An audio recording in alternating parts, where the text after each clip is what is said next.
the indicator that institutions use to measure their trading performance. How do they use it, and how can you identify the signs to profit off the moves made by the smart money? The volume weighted average price is basically a moving average that takes into account the volume of shares being traded at any given price point. It is calculated by adding up the dollars traded for every transaction and then dividing by the number of shares traded on the day. Institutions and hedge funds often place very large orders, and the markets are not liquid enough to casually place orders for millions of shares. For this reason, they must liquidate or accumulate a position with multiple smaller orders slowly throughout the day. So institutional traders use the volume weighted average price to compare the prices of their fill orders as either discounted or at a premium compared to the market. If a trader were to buy shares below the VWAP, it would be considered a good fill because they were bought at below average prices. Conversely, if a trader were to sell shares below the VWAP, they could potentially be penalized by their institution for costing them unnecessary money for selling at below average prices. Because the VWAP is such an important intraday indicator for institutions, it is highly monitored by day traders and scalpers. You can use the VWAP to determine bullish or bearish sentiment.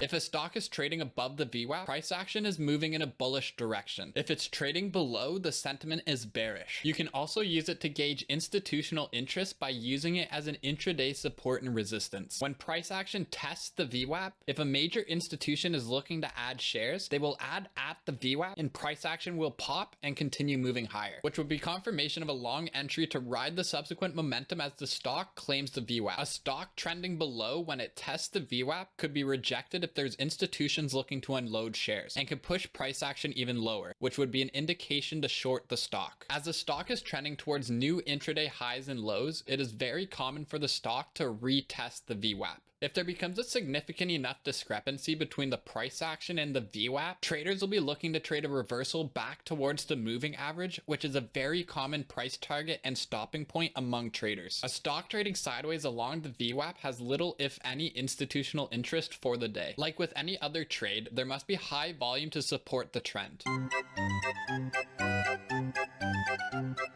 Scanning for unusual volume and trading stocks in play is important to minimizing the risk of entering fake out setups. If a stock is trading below the VWAP but appears to claim it by momentarily trading above, triggering short seller stop losses and luring unsuspecting long entries, only for price action to fall back down below the moving average on low volume, is a false breakout and an indication to exit the position when it loses the VWAP. Volatility and volume are at their highest in the early hours of the trading session. The VWAP is a strong indicator and commonly used by traders who trade the opening range breakout strategy, and a must-have for day trading in the early session. Make sure to check out my previous video where I outline how professional traders use the VWAP on the opening range, as well as 3 other strategies to enter high probability setups. That's first off.